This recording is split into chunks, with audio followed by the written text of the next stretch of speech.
Thinking Aloud. Conversations on the leading edge of knowledge and discovery with psychologist Jeffrey Mishlove.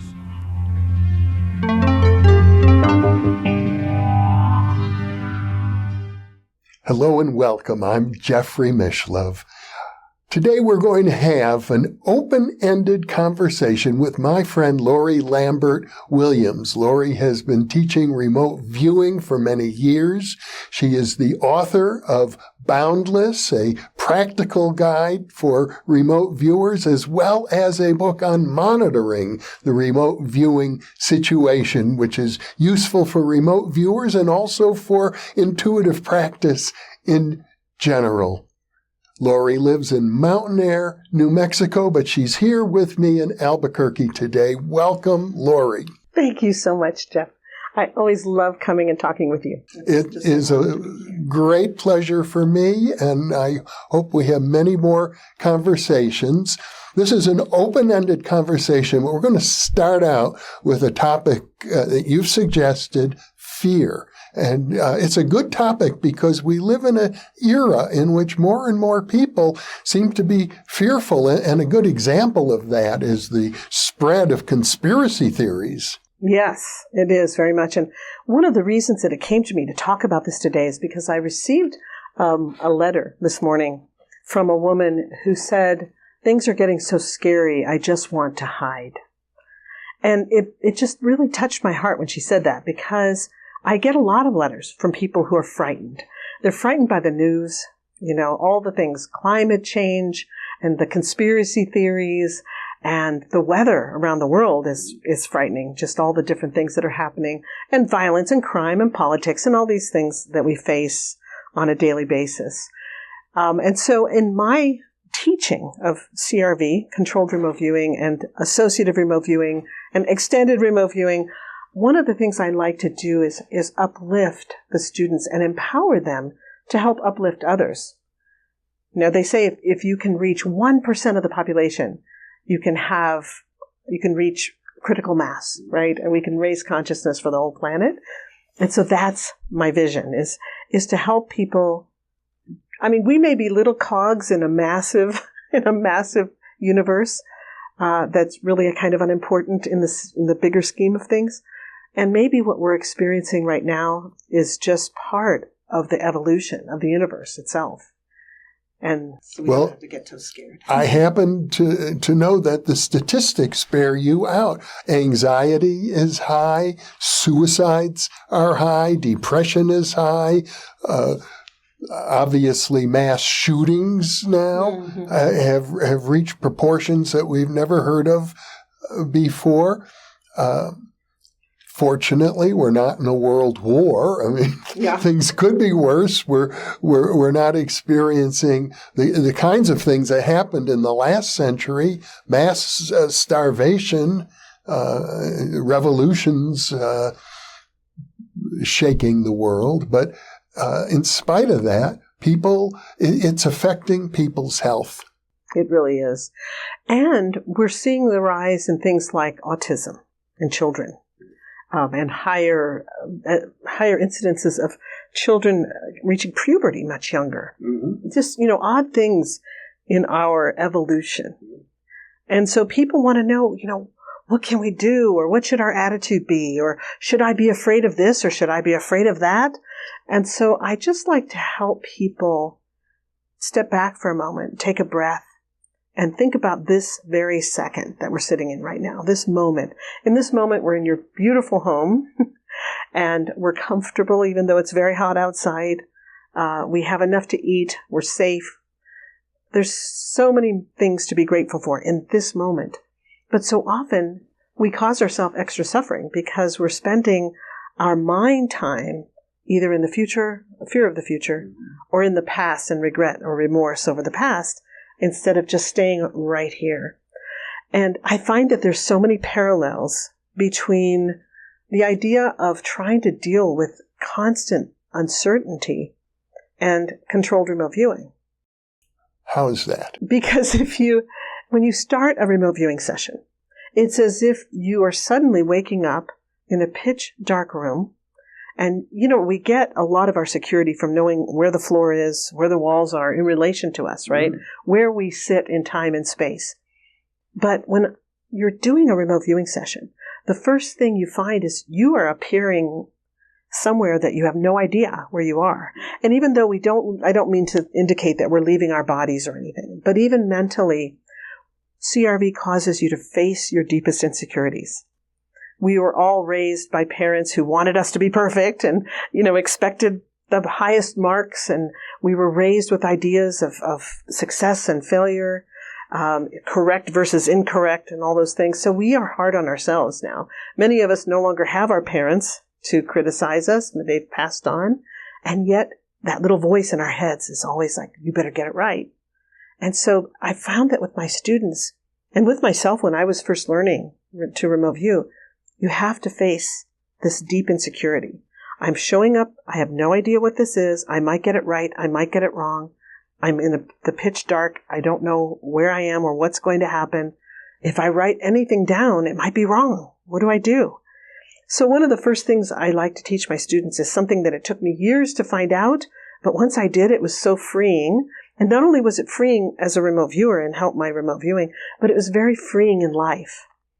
And that is to give yourself permission to make a mistake and to make it more about the journey than about the outcome. Is it so important that I get all this right? Is it really that important that we get it all right in life? Because we're not going to get it all right. We're never going to get it all right. We're never going to be perfect. And that need to feel like we've got to be perfect causes such suffering in so many of us. I can understand that, being a person who was something of a high achiever in school. I always, strove to get good grades, and I didn't. If I didn't get good grades, I feel bad about myself. That's right. We all do. We all have that inner person or inner voice that's like, you better get it right. You better not make a mistake. Once I was teaching a basic class, and this student that had never taken from me before was a self-made man. He kind of was a George Clooney type guy, he looked a lot like George Clooney, and he kind of had that assurance. And we were teaching in his big mansion, and I was teaching for a little while, and then it was time for the students to do a little exercise. And I looked up at him, and I saw that he was just frozen with terror, and everybody was writing and he wasn't. He was just kind of, and here's this guy who had faced who knows how many different challenges in life. And yet here I could tell he was just afraid of making a mistake. So I walked over to him and I whispered very quietly in his ear, give yourself permission to make a mistake. And he took a deep breath, and then he started writing. And it felt so much better. And later he said, that helped me so much, just to kind of relax and realize, it's not, nobody's life is at stake. We can go ahead and just enjoy this experience and see what it teaches us about ourselves. A lot of students who want to learn to become psychic or want to access their psychic ability, they think it's all about guessing what the target is or naming it. Whereas in CRV, it's all about describing it. But I really like to have my students, especially in the beginning, focusing on the journey, the experience, and what are they learning about themselves as they do it. Sure, for a beginning student, that makes perfect sense. But what about for professional remote viewers who are being paid, who have clients, who are expecting a certain level of performance? Well, that's the thing. I'll tell you a quick story. When I was in 6th grade, I took a typing class. And I thought the goal was to type fast because I had a sister who could type 100 words a minute. Whoa. So I was like, oh, this is the goal. Type fast. Yeah. So I was really trying to type fast. And so the first grade came around and the typing teacher was going to give me a D. And I was horrified because that was going to kick me off the honor roll, right? So I was like, why are you giving me a D? I'm really fast. She said, you're fast, but you're extremely inaccurate. She's like, you're extremely inaccurate. And I said, but how do I get accurate? And she said, you start out slow. Don't worry about speed. Just go slowly and the speed will come. And I had never thought of that, so I was like, oh, okay. So then I started typing slowly And eventually I became a very fast and very accurate typist. Well, it's the same thing with remote viewers. Slow and steady wins the race. If you go into it and you can let go of the anxiety of, I've got to get right, I've got to get it right, I've got to get it right, and you just enjoy the process, the accuracy comes naturally. It's not something you can get by really trying to get it right, because our conscious mind is the egoic part of ourselves, right? And the ego wants to be right so badly. It has to be right. But it's the non-psychic part of ourselves. So when we really just yield to that egoic part of ourselves, the conscious mind that is trying to take control of the whole session and constantly saying, I already know what the target is. I'll tell you what the target is. Then you frequently find that, oops, nope, that wasn't right. Because that part of ourselves, that conscious part of ourselves that is above the limen, you know how they say subliminal and superliminal? Well, we have this invisible membrane we call the limen. Everything above it is awareness, conscious, superliminal. Everything below it we're not aware of, and that's the subliminal, the subconscious part of ourselves. The only way to get around that limen is to go through the body. And so when we go through the body, we let the body be the connection. And we allow that true psychic part of ourselves that's below the limen to have a voice. And that's the whole idea of controlled remote viewing. Well, we started out talking about fear. And I wonder if this lesson from controlled remote viewing applies to fear in general. I think it really does, because you face your fears right away. Once I got a phone call from Lynn Buchanan's wife, Linda, who is no longer with us, but she's with us in spirit, and we miss her tremendously. But she called me and she said, Lori, Lynn's out of town, and one of his students is calling, and he's panicking. Could you talk to him? And I said, sure. So I talked to this guy, and he said, well, here's what happened. I asked a friend of mine if he would choose a target for me. And so he gave me this target. I don't know what it is. And now I'm getting really worried. Like, what if it's like a murder? What if it's some horrible thing, And I said, okay, well, the solution is let's just look at the target. Let's take a look at the target. And the target was this beautiful photograph of a lake, a very placid lake with forest and there was nothing scary at all in it. It was a gorgeous photo. And he, instead of remote viewing the target, he was actually remote viewing his fear. You see, and so he was looking at his fear. And what I find is that a lot of viewers who are carrying fear, generally, will bring that into a session. Like, what if it's going to be this? What if it's that? And also, remote viewing, CRV, will bring out your fears that you didn't even know you had. You'll suddenly discover fears that have been laying dormant. I had a funny situation happen not too long ago. I received a call from a student who said, I think that I'm just a terrible remote viewer. I don't know. Maybe I shouldn't be doing this. I suck at it. And I said, well, what happened? Tell me what happened. She said, well, I was viewing one of the practice targets and I missed it totally. I just missed it. And I can't remember some of the descriptors she told me she got. But when I said, well, what was the picture of? She said it was that target where there's a young man kneeling and he's proposing to his girlfriend. He has a little ring in his hand and he's on one knee. It's a very sweet photograph. Yeah. And she said, I can't understand how I missed it. She got all these very negative perceptions about it. And she said, I just totally missed it. And I think maybe I'm not good at this.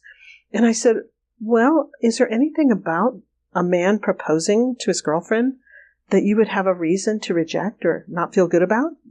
And she said, oh, I've had 3 failed engagements. That's pretty serious. She said, I've had 3 failed engagements.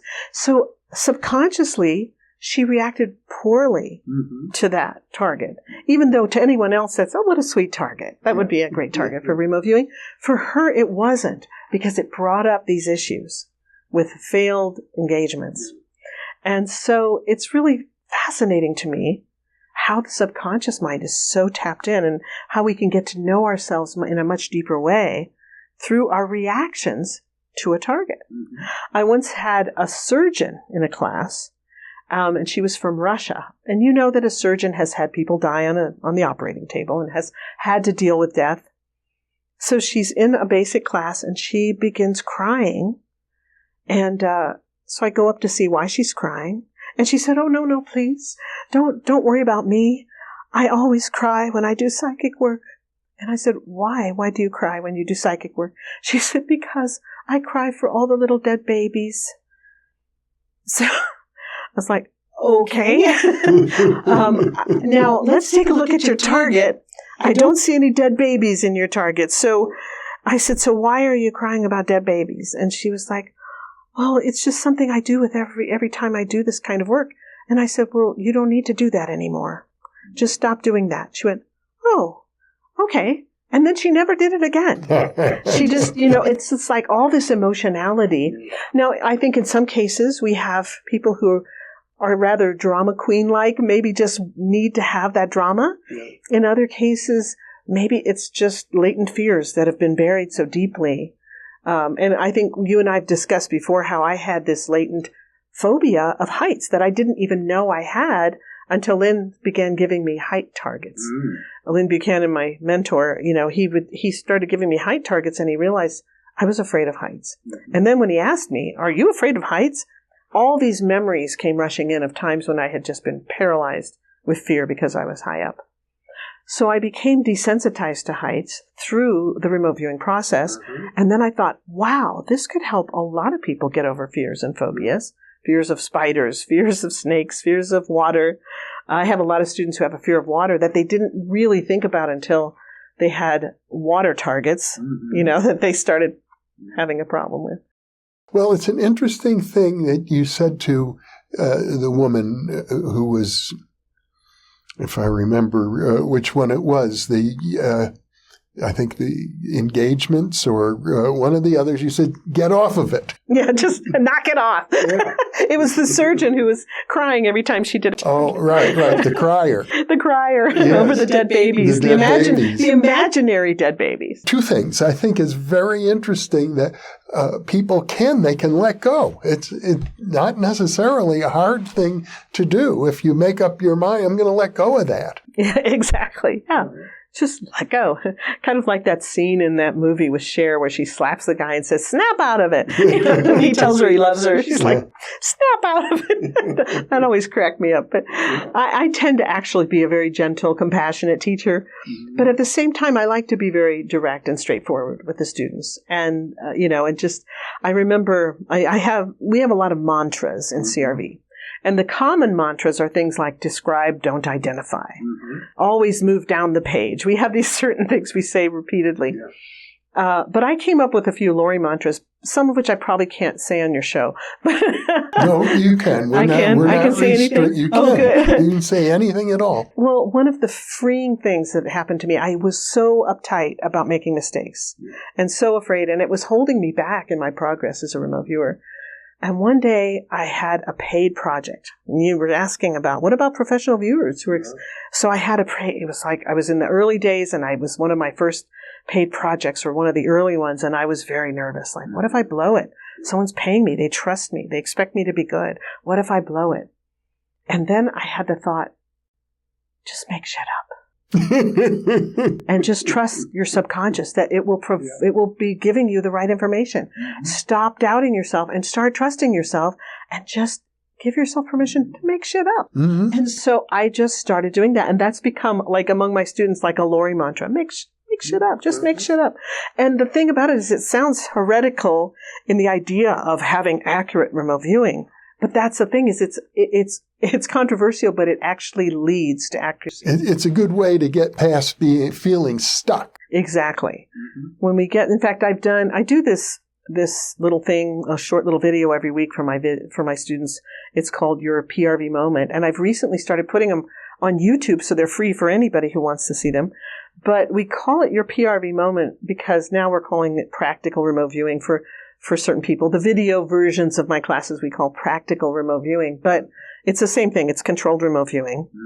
But I just do these little short 5-minute videos or 8-minute videos with tips. And one of them is called, what do you do when you're stuck? What do you do when you come to this point and you're like, nothing's coming. I can't, nothing. I just don't know what to write down. I like to joke that, many of us say, I can't meditate because my brain is so active and it's bouncing off the walls. And then you go to do a remote viewing session. It's like total silence in your brain. So I give a lot of tips for how to get unstuck in a remote viewing session.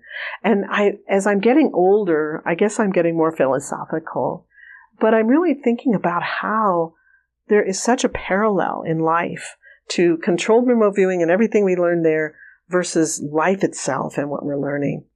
And yesterday I held a 1-hour little mini class about what do you do when you're in a remote viewing slump? Like, how do you get motivated? How do you stay motivated when you fall into a slump? And a slump is where you're doing great, you're going along, and then suddenly it's like you fell off the cliff and you can't remote view to save your life. You just can't remote view your way out of a paper bag, so to speak. You have one bad miss, it can kind of affect your whole attitude. That's true. One bad miss, and then if you have 3 or 4 in a row, then you think, oh my gosh, what happened? I used to be good at this. Suddenly I'm not good at it. Suddenly I suck at this. What's the problem? And so in talking about this with the students, and you wouldn't believe how many students signed up for this. A lot of students, and they were saying, we get in the slump and we're discouraged, and sometimes you feel like I can't even pick up my pen. I'm just stuck. Well, I believe that under the lemon, underneath our level of awareness, there's a battle going on in a way, maybe between conscious and subconscious mind. Maybe the conscious mind feels a little insecure that the subconscious is suddenly having more of a voice.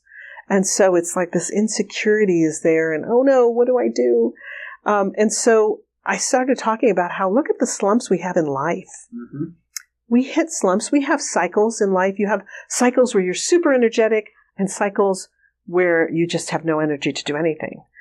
Times when you're ultra creative and you're making this and you're going to produce that, and times where you just feel like, I don't even want to get out of bed. Right. And I think that's normal. And when you think about life in general, there's divorce, there's loss of many kinds, there's change of jobs, change of careers, moving to another place or a new house, so many changes in life. And when I worked with refugees who had been tortured or who had horrific things, lost their homes, had everything ripped out away from them, they would come into the country and often would have what we called the honeymoon period, where they were euphoric because I'm safe all of a sudden. I'm safe and I've got food in the refrigerator and I've got a safe house and I'm okay. And then they would go into a huge depression because it would hit them everything they'd lost. So this depression would be so deep and so painful. And then they would come and they would say, they would say, Mrs. Lordy, I am having nightmares. I cannot sleep. And I would say, well, that's normal. You are a normal person having a normal reaction to an abnormal situation that occurred to you. Trauma, now we're discovering how much trauma plays a role in our lives. And often it can be trauma that happened when you were a small child. And it doesn't start manifesting in your life until you're older. Yeah. And then we think suddenly it's like, what's wrong with me? What happened? It's suddenly like, oh no. And we think it's so odd because we have this high standard of behavior when in reality, it's normal. We're normal people having normal reactions to abnormal things or big, big changes in our lives. And so if we have those kinds of slumps in our day-to-day lives, it stands to reason that golfers have slumps. Pianists have slumps. People who do day trading for a living have slumps, right? I mean, everybody experiences slumps. It's a recorded phenomena. And in fact, there's the first timers effect that's also a recorded phenomena when the first time you're taught to play poker, for example, and then you win the game and everybody's like, how could you win? We just taught you how to play it today. And you beat everybody. You take all the coins. And people say, wow, how did that happen? It's a proven phenomena called the first timers effect. But that very person who won in that day could then have a series of misses and fail to win. And that is, again, another proven phenomena. So I'm finding that personal development has become a big part of my CRV classes. I think it's especially true in remote viewing, the first time effect. And it's usually the second time when people begin to think, what have I just done? Where fear comes up, like all kinds of fears. What are people going to think of me if I keep doing this? Or am I going crazy? Or are people going to think I'm going crazy? How am I going to explain this? It's really true. I have a number of students who are scientists, and my husband is a scientist. Yeah. But it's really interesting. I had a student in my class, renowned psychiatrist. And on the second day of class, he really nailed his target. It was a train traveling through a mountain pass. And so he said, there's like organic and land like this. And then there's this man-made, and it's kind of going like this. And you could see he was just viscerally into the target, experiencing it. And then later he said to me, I'm going to have to work really hard to prove to myself this didn't just happen because it's busting my paradigms apart. And I don't know if I can live with that. In another case, another scientist, this was a female scientist, her target was a bunch of guys in those orange rescue jackets kind of digging a car out of the snow. And she described the snow, she described the men, she described the cars, she described the shovels, she described the orange jackets. And then when she pulled out the picture and saw it, she freaked out and went, oh my gosh. She was like, I can't believe I just did this. And she said, I don't think I can do it anymore because it's scary to me that I just did that. So when you have a very narrow paradigm and suddenly you experience something that just blows that out of the water, that can create fear. Because again, we feel safe when we know where the floor is and where the walls are and where the ceiling is, where we are in space and time.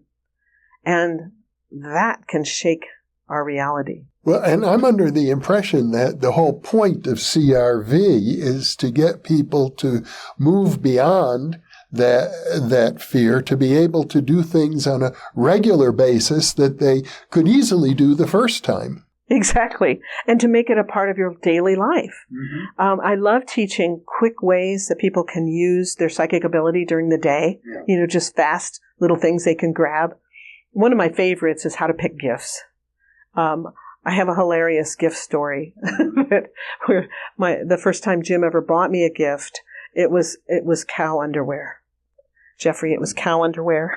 You mean like it for the kitchen, a colander? No, it was ladies' panties that were made of cotton, high-top briefs. They were white with black spots on them, and we called it cow underwear. Oh, cow underwear. Cow underwear.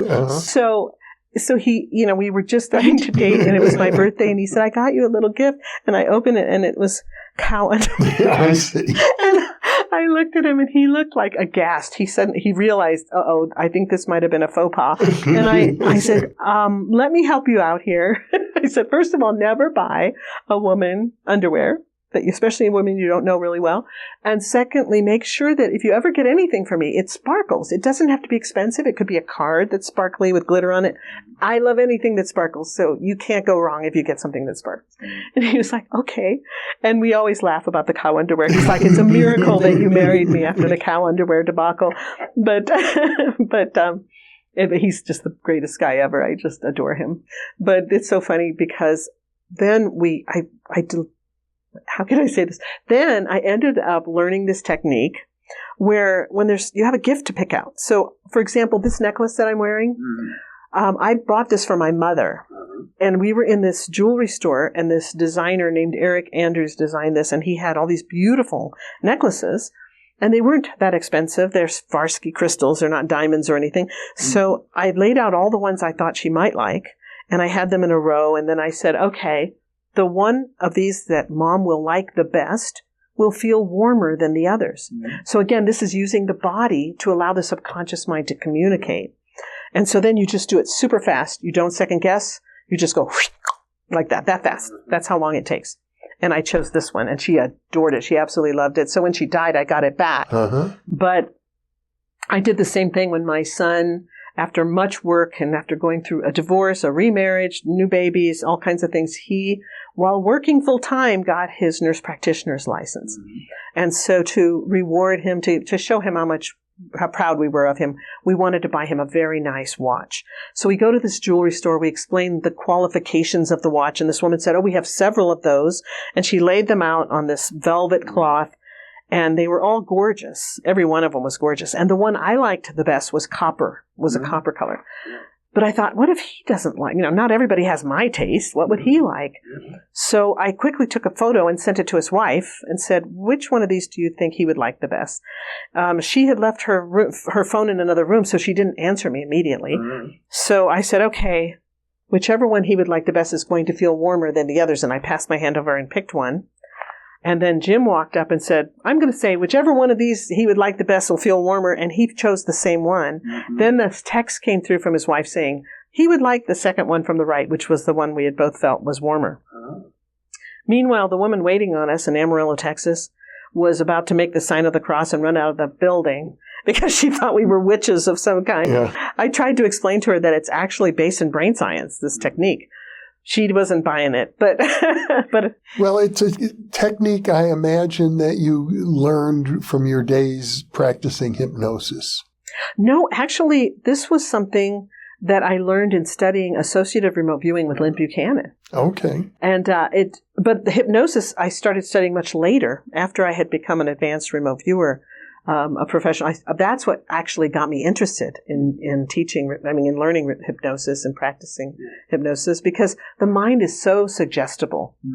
But the funny thing was then my son, you need feedback. You need to create a time loop when you're doing this sort of thing. So the feedback of, when my son actually looked at the photos and said, this is the one I like the best. This was definitely, I liked it much better than the other ones.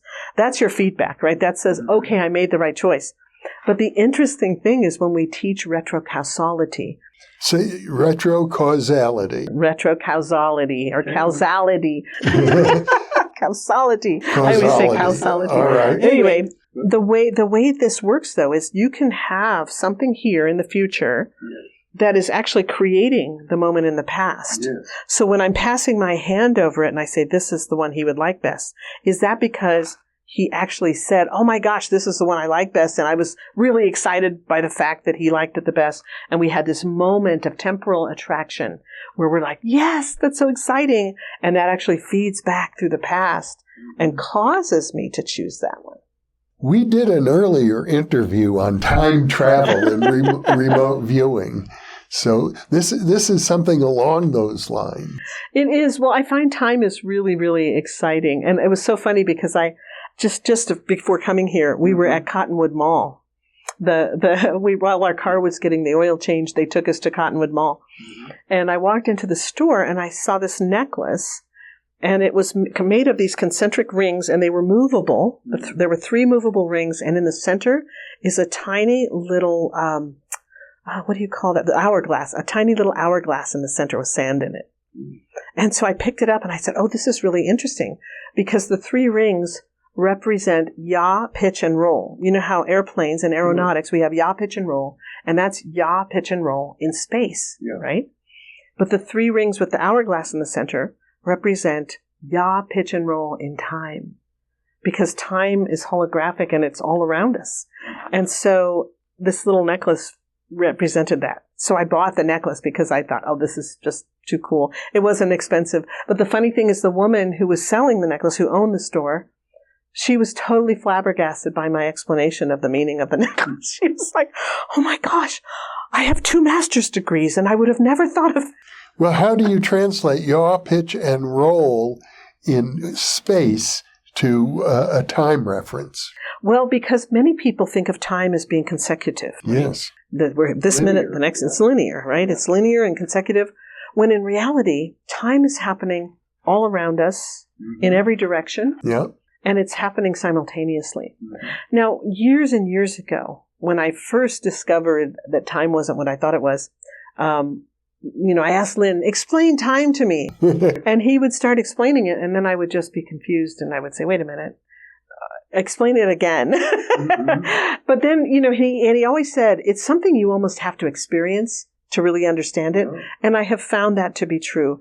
And that's why I love CRV, because you have experiences while deep in a session, especially once you've reached that really advanced level, you end up having experiences that belie your belief systems, like the belief that time is linear, or that the future can create the past, things like that. So reality then becomes malleable. We discover more and more that reality is malleable. And that's another thing. When you get back to fear, when we're talking about fear and remote viewing, I had a man write me, and he said, please, I'll pay you whatever you want. Tell me where my sanctuary will be. He said, because I heard on a radio show that a remote viewer, who shall remain unnamed, has said that, the whole world is going to blow up, any day now. Actually, this particular remote viewer said it was going to happen in February of 2011, I believe.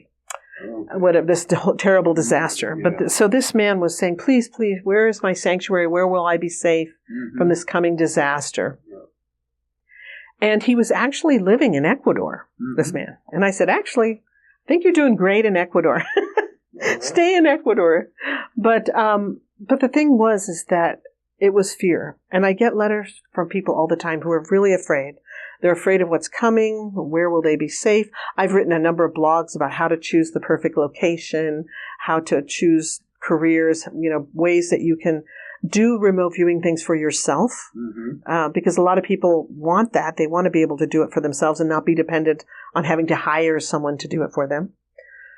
So when it comes to people being afraid and not knowing what direction to turn or where to go, I like to explain that reality is malleable. And rather than focusing on your fears and looking at your fears and what if this happens and what if that happens, instead, take a moment to imagine the world the way you would love it to be. And then focus on that.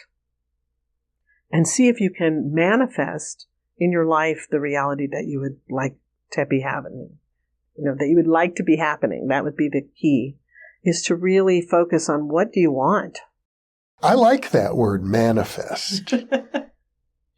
I think that there's definitely a parapsychological aspect to it, but it has nothing to do with experiments. It has nothing to do with the scientific side of it. It has to do with your overall life. Are you living the life that supports you?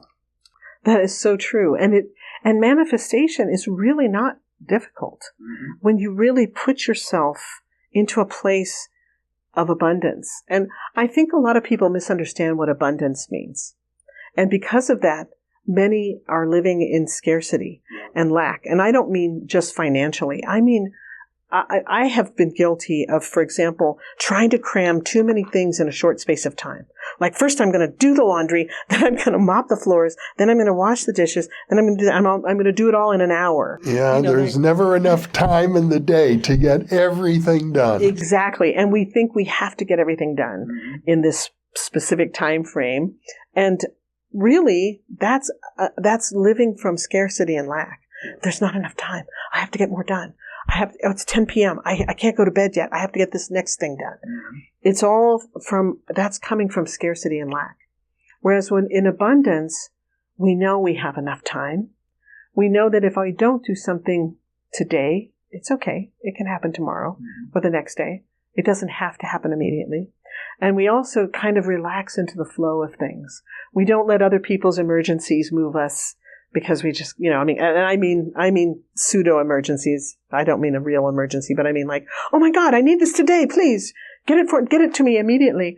I used to be really into people pleasing, and so that everyone else's emergencies became my emergencies, and then it kept me in a place of anxiety a lot of the time. So just learning to relax into the flow of things has been a wonderful joy. And I've also learned that my healing, I'm a mother of 9 adult children. We have 22 grandkids and a 2-year-old great-grandchild. That's a big family. That's a big family. And I'm seeing how focusing on my own healing, which is something I never really did before, but focusing on healing of childhood traumas and things has a ripple effect that is really supernatural. I mean, it's not anything that you can say, hey, kid, I just want to show you I'm healing. No, you don't have to. It just manifests, and suddenly everyone begins healing. And the cool thing is that it can ripple through time backwards and forwards, where you can heal the generational trauma that has been happening maybe for generations into the past, beyond World War II and World War I. My great-grandfather had, no, it was was it my grandfather? It was my grandfather, my dad's dad. That's my grandfather. He had trauma from World War I, terrible trauma from World War I. And that, of course, passed on to my father, which passed on to his children. So generational trauma is a real thing. And I'm learning how it's so important for it to say the buck stops here at some point and say, let's heal that and let it reverberate through the generations so that it can stop with me. It doesn't have to, my children don't have to have generational trauma. And hopefully we can even somehow heal past generations into the past. And there's many cultures that believe that you can heal the past. You can heal past trauma even from people who have passed on. I accept that. I'm totally comfortable with the idea that time we experience it, is relative to our existence here, but it's not absolute. Exactly. Totally. It's definitely not absolute. And so it's just a wonderful thing to have to shift from fear. Imagine, I think that it's hard for people to even imagine living without anxiety that doesn't have to be controlled through drugs. I realize that there's many people who are on anti-anxiety medication and it really helps them, and I'm not in any way dissing that. But I do find that it's wonderful as a person who's experienced it to be free from fear and not have that be medication dependent, but to have it be experiential, where you suddenly see reality in a whole new light and realize you don't have to be afraid anymore.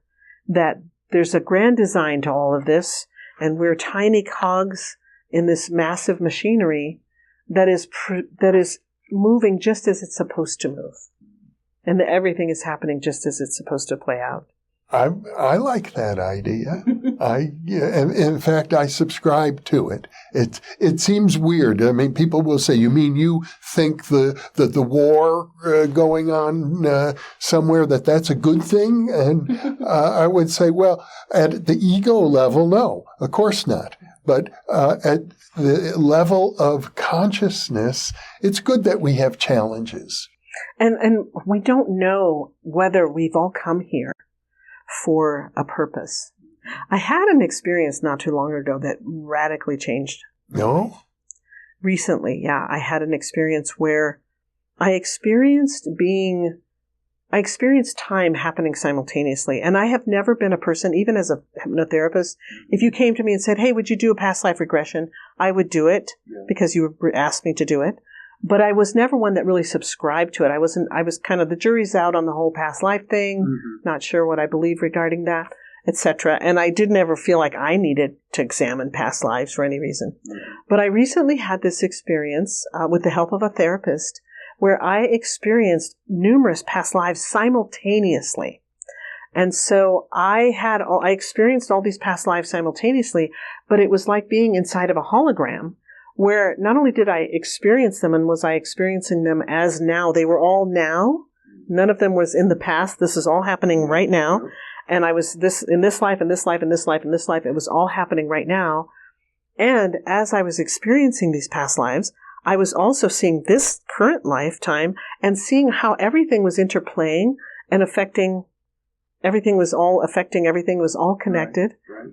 And it was extremely powerful on a very personal level. I'm not getting into all the personal aspects of it, but it really taught me a lot of things and showed me what many things in my life mean now and why they're occurring now. And it just freed me immensely. I also was able to see my purpose here, which was not the purpose that I thought at all. It was very, very different from what I had thought my purpose was. And it really, it helped me gain a lot of self-love and self-respect that I hadn't previously had. Can we talk about that? Yeah. So what was your previous image of your purpose? Well, of course, when I was younger, I thought my whole purpose here was to save lost souls, lead them to Jesus. Then I moved from that to saving refugees. I was working for the refugee program. That was my purpose. Then I moved from that into teaching CRV. That's my purpose. To raise consciousness on the planet is my whole reason for being here. And then I had this experience, and in this experience, I saw myself kind of almost like a stone wall coming up through the earth. Like, have you ever driven from Moriarty to Santa Fe, and you see the dikes along there? They're called dikes. They're these big, massive stone walls that are natural, that are like volcanic. Oh, no, I haven't. It's beautiful. If you ever are in Moriarty and you drive to Santa Fe.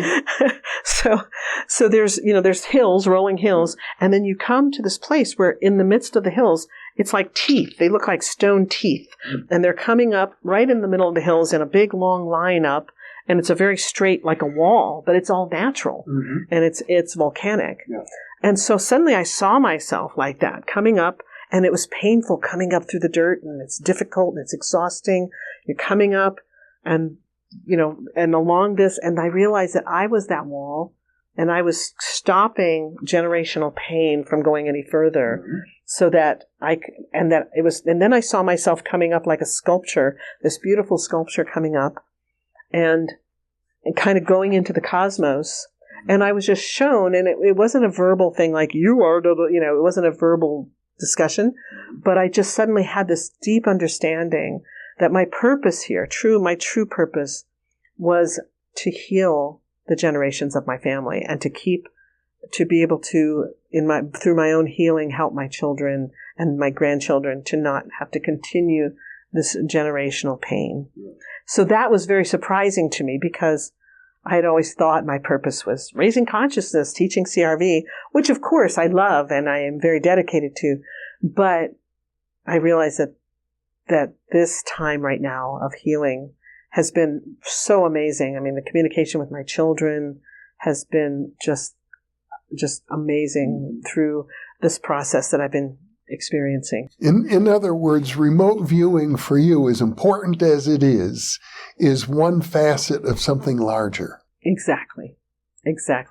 And I do believe that the various forms of remote viewing that I teach, ARV, CRV, and ERV, are tools in a toolbox, much like tarot cards, crystal balls, palm reading, psychometry, and other forms of parapsychological functioning that rely on something to bring them out.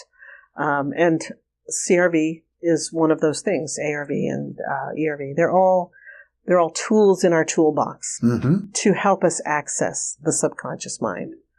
And you used the word healing a while back, and it has occurred to me, I don't know how many remote viewers consider themselves healers, but it seems to me once you are on, I'll call it a spiritual path, which I think remote viewing is akin to a spiritual path, that healing is a natural part of that. I think it is too. I think there's no way that you can become good at remote viewing. I mean, world-class good, without stepping onto a spiritual path.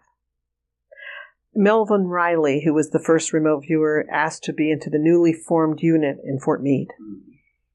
He became a dear, dear friend of mine. We were friends for many years. And one thing he said, he was the only soldier who was in for 2 tours. So he was in for 8 years. And he said, I saw a lot of guys come and go in that unit. I saw a lot of people come and go. He said, I found that the only ones who really got good were the ones who really kind of took on a level of spirituality with it. He said there were some people who would come in thinking, I can make money off this. Yeah. He said those people never became good at it. He said it was only the ones who really wanted to really look inward. And that's not easy, Jeff. That's just not easy to look inside and have to face trauma from your past, for example. It's a tough thing to do. I'm 66, and I realize, my whole life I've been on a spiritual journey, but I have fought facing certain things that I felt were too hard to look at. And so this has been a painful journey, but very rewarding. Lots of work, but so rewarding when you finally let the shells fall away, the lacquer around the little grain of dirt. I heard a Zen Buddhist master recently say that he knew he had monsters in his closet, and he finally got tired of fearing the monsters in his closet, and he threw open the door and embraced the monster. and that was such a key to his healing. And that really stuck with me. And I thought, yeah, what are the monsters in my closet that I need to embrace? And since we're talking about fear and remote viewing, I think we all have monsters in our closet, things that we're afraid of, things that we don't want to look at. And I became really adept at shoving stuff down that I didn't want to look at. I'm really, really good at it, to where I didn't know. And when you do that, you put blinders on and you can't see the reality right in front of you. Talk about remote viewing, a distant sight that's distant from you in time and space. What about the reality that's right in front of us? How well do we see that? Well, our own mind, our own subconscious mind. Exactly. Our own subconscious mind is a doorway to who knows how many dimensions and parallel universes and that sort of thing. But it would make sense to me that if you're hiding something from yourself, that is potentially going to be a block to psychic functioning. Well, I don't know. They found that people who are like really traumatized often have a high degree of psychic functioning. Yes. And I believe that people who've been highly traumatized are probably the most adept at hiding things from themselves. But yet they can still psychically view other things, because I've been really, really amazingly good at remote viewing while hiding a lot of stuff from myself. And so I don't know that it's a block to psychic functioning. In fact, I think sometimes the trauma where you have to really kind of walk on eggshells because you have an alcoholic parent or, a histrionic spouse or whatever. And so you kind of are like, okay, what am I going to encounter when I go in the house now? Yeah. And the child who's forced to be a parent or who's forced to take on a role or grow up sooner, they become very psychic because it's part of their survival. I understand that that's true. Yeah, so I think that, and yet those people also, as we know, adult children of alcoholics become kind of detached from their emotions, and they have a really good skill of hiding things from themselves that they don't want to look at. And so that the psychic functioning and the hiding things doesn't necessarily combat one another. Well, maybe one way to put it is that even a talented psychic will have blind spots. Exactly. That's true too. And of course, we know that psychic functioning is almost never 100% accurate. And so the key to it, I think, is that to realize that we're all on a journey of healing. So when people get very caught up, one of the things that in this recent experience that I had, one of the things that became very apparent to me is how temporary everything is. They say, if you don't like what's happening, just wait a few minutes because it'll change. Yeah. And that's so true. Everything is so temporary, yet we get very caught up in the drama of the moment sometimes. Mm-hmm. And I'm starting to learn how you don't have to get too excited about the drama of the moment, because any moment it will change. It's going to change very soon. I'd like to go back to the story you told earlier about the woman who was crying all the time because, if I remember rightly, the dead baby. Right, the dead babies. And it made me think about there is a lot of pain in the world. Yeah. I don't know which particular dead babies this lady is referring to. Some people, from my point of view, call what I would call a fetus, they call a baby, and maybe that's what she had in mind. But there are other dead babies as well, real dead babies. Mm-hmm. And it seems to me that one of the reasons that humans in general aren't more psychic overall is because there's a lot of pain in the world, and we insulate ourselves. We don't want to take in the pain of the world all the time. That is such a beautiful thing for you to bring up. It's so true. And I do get letters from people who say, because I have this free class out, right? So people will write and they'll say, I really want to take your free class, but I'm afraid. I'm afraid because I feel like I'll take on too much pain from the world. And they'll say that exact thing. Mm-hmm. And so how can we, how do we buffer ourselves from the pain of the world? And the truth is, you have to develop a pretty tough skin to some degree, because we have remote viewers who specialize in finding missing people. Yeah. Sometimes those missing people are children who have been murdered or dismembered or horrible things. And they have to come upon that in order to help the parents. And the people who just are like, no, I just can't look at that. I don't want to ever see that. Then those people can be good at other things and can be useful in other areas, but they can't help those parents find closure. They can't help the police find the missing child. It takes a special person to do that kind of work. I think so too. And, I know people who are tough that way, resilient, but yet if you don't watch yourself, I did that kind of work for 2 years, and I finally had to stop because I felt like it was affecting my health. But I think you have to, at some point, you have to be very good at self-cleanup, for a lack of a better way to put it. You have, if you're doing tough work like that, you have to continually cleanse and detox spiritually and really ground yourself in your own reality and the things you love, whether that's taking a bath with scented candles or in bubbles, or whether that's going for a walk in the forest and connecting to nature, or whether that's doing sound baths, with sound. Sound is very cleansing, the frequencies of sounds, or listening to your favorite music, or dancing, or watching a comedy, or whatever it is, getting a full body massage. There's a lot of ways to bring yourself back and to kind of cleanse from things. But once you see something, you can't unsee it. That's one of the problems. So when there is a lot of pain in the world and you happen to be an empath, one of the problems I had for many years was picking up on people's pain. And I would literally physically have a pain in my body. So one of the first things that happened that was really strange is I was sitting in a courtroom, and it was where they picked the jury.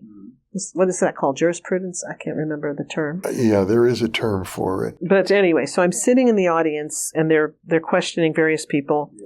And there's a man, of course, I'm sitting in the back row, and there's people all around me. But they asked me, okay, so you're a hypnotherapist. Do you do forensic hypnosis? And I said, no, I don't. And they asked, do you do this kind of hypnosis? Do you do that kind of? They were asking different questions. I went to lunch when everybody broke for lunch, and I collapsed in the middle of the street because I suddenly had this horrible pain that shot up the middle of my right leg. And it was really intense. And it came on so suddenly that I literally my legs just gave out and I collapsed in the middle of the street. Thankfully, there were no cars coming, but I was like, oh my gosh, what's wrong with me? Like, what's wrong with my leg? And I was frightened. And I later we had to show back up after lunch. So I'm sitting in the courtroom and my leg is aching and I'm thinking, what's going on? And we have a break. And the man who's been sitting in front of me all day comes up to me and says, do you do hypnosis for pain? Because I have such and such disease, and it causes horrible shooting pains into my right leg. And the minute he said that, my leg stopped hurting. Then in another instance, I was getting ready to teach a class at home. This was back when I was teaching in our house, and people would sit around my dining table while I taught them CRV. So they would show up on Friday and leave on Sunday. So Friday morning before they arrived, Jim left to go to the family farm. He had work to do at the family farm outside of Alamogordo. And so I was going to be home alone teaching the students all weekend. And so Friday evening, I developed a pain in my right butt cheek. You said I can see anything, right? And it felt like I had a bruise the size of a dinner plate on my right butt cheek. And it hurt so bad I couldn't sit down to teach. So I had to teach standing up because I literally couldn't sit on my bottom. So the students all leave Sunday evening. Jim arrives home, and the minute he walked in the door, I mooned him. I pulled down my pants and said, Jim, what's wrong with my butt? And I said, my butt hurts so much. And he said, it's not you, Lori, it's me. And he pulled down his pants, and he had a bruise the size of a dinner plate on his butt cheek, the same one that was hurting me. The minute he showed it to me, my pain was gone. And he had fallen in the dark Friday evening, right when mine started. He had fallen in the dark and fallen on a metal box, that the tip of the box, he fell right on it. And, oh, man. And then my mom got a frozen shoulder, and I woke up with a frozen shoulder. Later, she got a bladder infection. I woke up, and I didn't have a bladder infection, but my bladder hurt. And I'd never had a bladder infection. So I called her, and I said, do you have a bladder infection? She said, yep, it's me, not you. And then instantly it was gone. So I was like, what is this that's happening to me, that I'm picking up on people's pain? Jim and I were asked to become part of this ghost busting team in Amarillo called the Texas Panhandle Paranormal Investigators. Oh. TPPI or something. So we went to this haunted house, and they asked if I would sit in the room where all the phenomena had been occurring, and if I would do a remote viewing session to kind of see what I picked up on. So I was getting all this information that was later proved to be accurate, but while I was sitting there, suddenly I started developing a headache, and the headache became overwhelming. So I got up and I went to Jim and I said, do you have any Tylenol or aspirin with you or anything? And he said, why? And I said, I have a massive headache all of a sudden. And he said, is it yours? And I went, I don't know. So I went over and asked the owner. I said, did anyone here have something happen with their head that caused pain? He said, yep, Uncle Jack. That's the room you've been sitting in. Perfectly healthy guy, woke up one day with a massive headache, died 2 weeks later of a brain tumor. And so I was like, okay, Uncle Jack, thanks for letting me know you're here, but I don't need the headache. And instantly it was gone. So I was realizing how this phenomena was something I had never experienced before. And I didn't know if my involvement with CRV was just opening doors all over the place to where I was picking up on these things.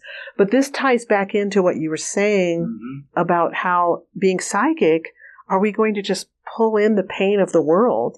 And I was so empathic that I was having a lot of permeability, like I didn't have my own skin, and everything was too permeable. So I've had to learn how to protect myself better and develop my own skin. And I do believe that the lack of having your own skin, having those boundaries established, also feeds back to childhood trauma. When we were in a situation where we had no sovereignty, we had no ability to choose for ourselves or whatever, then you become to where you're just like a sponge and you're picking up on everyone else's things because it has always been your responsibility to fix things and keep everybody happy.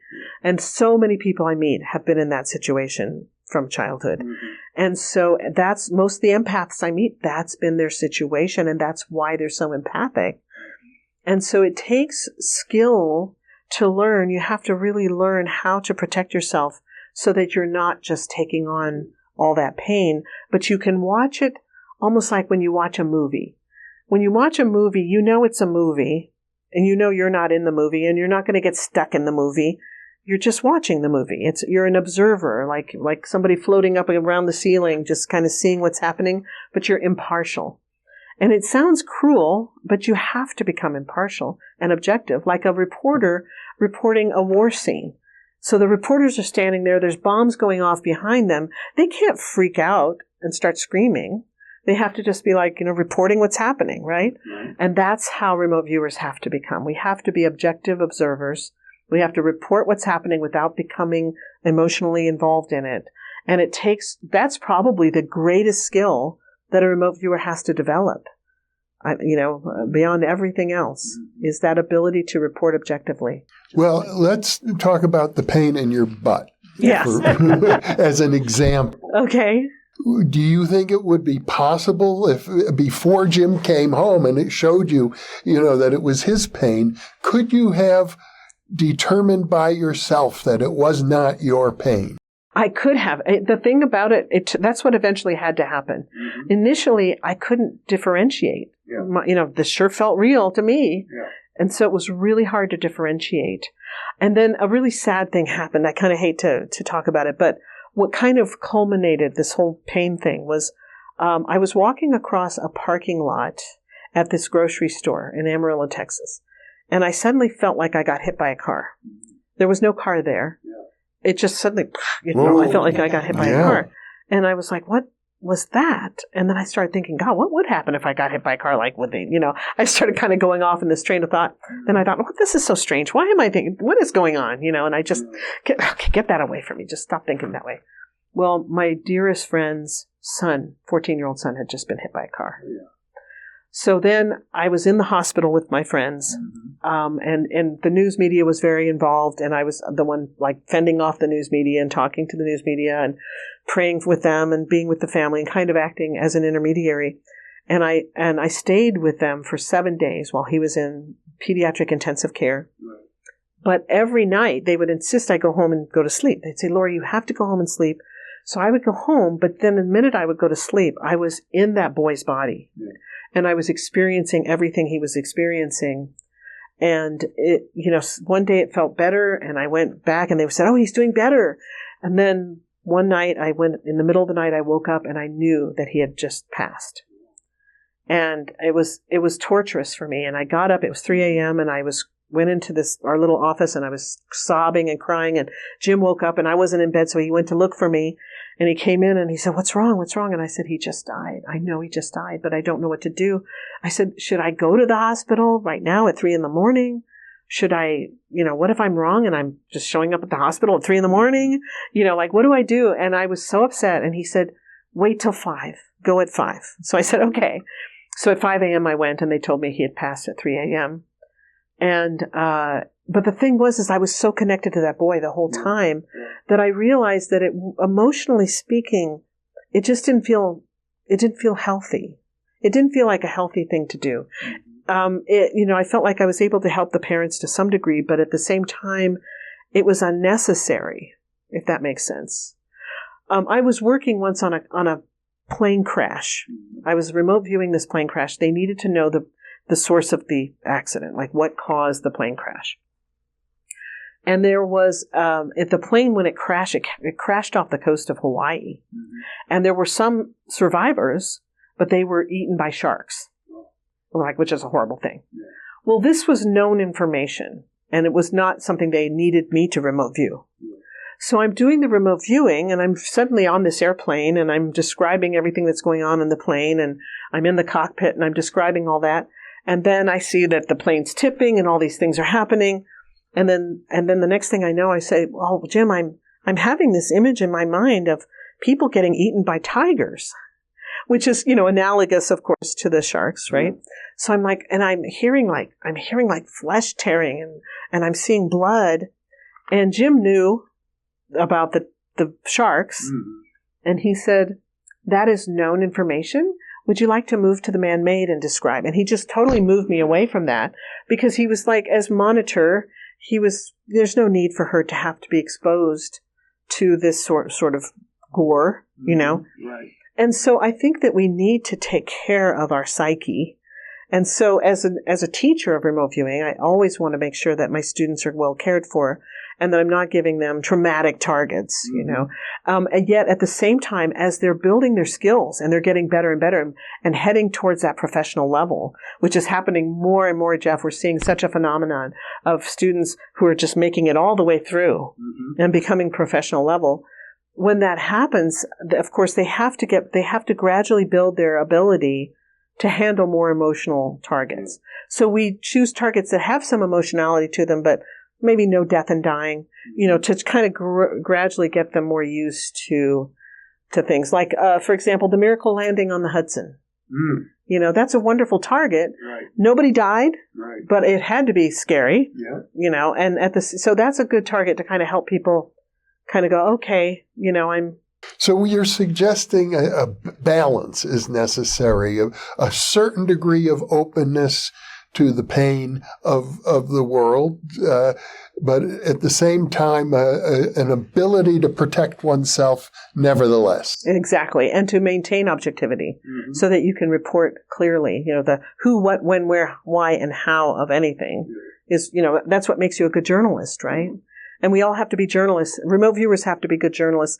The thing about CRV that separates it from other types of psychic functioning is that it's an interview and report methodology. Mm-hmm. So essentially, a CRVer, or a practical remote viewer, is someone who can report objectively and actually get it down on paper and give a finished report to the customer. Mm-hmm. That's very clearly written and clearly delineates all the details, without a lot of emotionality. It's a very particular skill. It is a very particular skill. Mm-hmm.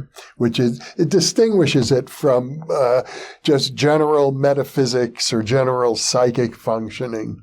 Yes. And, I think the news media has changed a lot from the days of Walter Cronkite, but, and now maybe things are a little more emotional on the news than they used to be. But I remember in the days of Walter Cronkite, you were supposed to just be very unemotional and just the facts, ma'am, nothing else, just the facts. Yeah. And so I try to teach that to my viewers, you have to be the Walter Cronkite of remote viewing and not get too emotional. And I say, when you write your report, leave yourself out of it. Don't put things like, and that really freaks me out, because the customer doesn't care if it freaks you out. The customer just wants the details, So it's just kind of an interesting thing to think about in relation to fear. We have to be able to rise above fear, because if we don't have people on the planet who can rise above the fear and become objective. You mentioned conspiracy theories. Yes. For the longest time, especially during the pandemic, oh my gosh, everybody on the planet was sending me YouTube videos to watch. And one of the things I like sharing with people is the gift of CRV, the gift of learning. And here you go. This is this gift you can learn CRV, is so that you don't have to watch YouTube videos. You don't have to watch the news media. You can get your own answers rather than having to be swayed, because a lot of the people who were sending me YouTube videos were saying, well, the news media is lying to us. And then I'm like, well, how do you know the YouTube videos aren't lying to you? I mean, anybody can lie to you. Anyone can influence you, right? We have influences constantly through billboards, through our screens, all of our devices. We're constantly being influenced. The gift of remote viewing is being able to rise above all the noise and really get a clear picture of the true reality of surrounding everything. So you can make your own choice of what to believe and what not to believe based on a true blind target. That's the thing, though. It's got to be a blind target. If you're getting information when you have no idea what the target is, that's to be more trusted, because it's not tainted and polluted by anything else. By your desires and fears. Exactly, because our desires and fears definitely pollute things, to a great deal. Well, Lori Williams, we could keep talking for hours. I think we already have been. I'm sure, but this is a delight, and I like the idea of an open-ended conversation. You and Lynn Buchanan, I think, are the only people I have done this format, the open-ended conversation with, but you're both welcome back anytime. We can do this over and over and over again. Thank you so much. I love being here with you. Thanks for having me, Justin. It is my pleasure. Thank you. I'm delighted that you made the trip to Albuquerque. And for those of you listening or watching, thank you for being with us. You are the reason that we are here.